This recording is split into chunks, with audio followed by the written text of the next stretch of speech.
Assalamualaikum warahmatullahi wabarakatuh. Perkenalkan, saya Bremasan Saragi dengan NIM 221091131040 dari PSKPS 2022.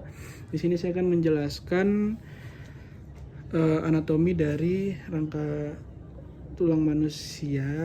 Di sini saya akan fokus terhadap skeletal apendikular. Dia tuh terdiri dari ekstremitas atas dan ekstremitas bawah.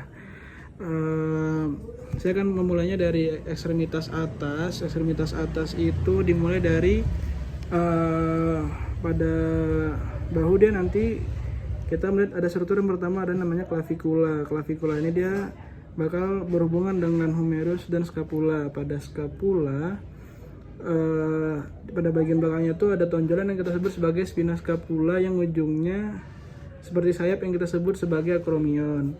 Nah, untuk yang menghubungkan humerus, scapula, dan clavikula kita sebut sebagai articulatio humeri. Lanjut ke bawah, pada lengan atas ada satu tulang yaitu os humerus. Lanjut lagi ke lengan bawah. Lengan bawah itu ada dua tulang. Pada bagian lateral atau yang paling jauh dari tubuh kita sebut sebagai os radialis. Yang lebih dekat atau medial itu kita sebut sebagai os ulnaris. Nanti masuk ke tangan. Di tangan itu strukturnya seperti ini. Nanti untuk yang lebih proksimal itu dia ada tiga tulang. Pertama ada scaphoid, lalu ada lunatum dan triquetrum. Lalu untuk yang lebih distalnya dia ada 5, dimulai dari trapezium, trapezoideum, penatum, hamatum, dan pisiform. Lalu lanjut lagi, setelah dari karpal tadi, di sini ada yang disebut sebagai metakarpal. Lanjut lagi, baru kita ke falang atau jari-jari. Untuk ibu jari dia cuma ada dua, yaitu falang proximalis dan distalis. Untuk yang mulai dari telunjuk sampai kelingking, dia tuh ada falang medianya di tengahnya. Lanjut ke ekstremitas bawah. Ekstremitas bawah itu dia nanti pada lingkar pinggul itu dia disusun oleh tiga tulang yang menjadi satu disebut sebagai os coxae. Dia tuh terbagi menjadi tiga, ada os pubicum, ada isium, dan ileum. Dia nanti akan berhubungan dengan vertebra dengan os sacrum.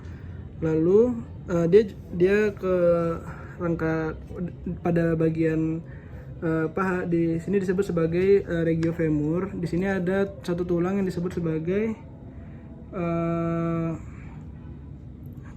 os femur. Lalu nanti dia akan terhubung dengan tungkai bawah yang dihubungkan oleh satu struktur yang disebut sebagai patella. Pada rangka bawah di sini kita bisa lihat ada tulang yang lebih medial dan besar disebut sebagai os tibia, sedangkan yang lateralnya disebut sebagai os fibula.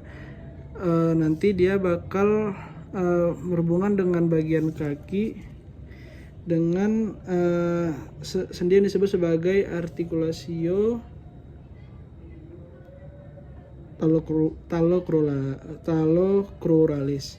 Lanjut pada bagian kaki, dia tuh nanti ada bagian tarsal, lalu ada metatarsal dan palangnya juga, mirip seperti pada tangan. Pada tarsalnya dia terbagi menjadi kurang lebih 7 tulang. Yang pertama ada calcaneus, lalu ke tengahnya ada talus, lalu ada os navicular. Pada bagian medialnya paling lateral ada os cuboid, lalu di depannya ada 3 os cuneiform yang sesuai dengan posisinya. Yang paling dekat dengan sumbu tubuh adalah medial, paling jauh adalah lateral, dan tengah-tengahnya adalah intermedius. Lalu masuk ke metatarsal. Metatarsal di sini sama juga semua, namun dibedakan nanti pada palangnya. Palangnya dia sama seperti pada jari tangan. Untuk yang ibu jarinya dia cuma ada proksimal dan distal, sedangkan pada jari kelingking pada jari tunjuk hingga kelingking dia ada falangs medianya. Mungkin sekian yang bisa saya sampaikan. Apabila banyak kesalahan mohon maaf. Terima kasih. Wassalamualaikum.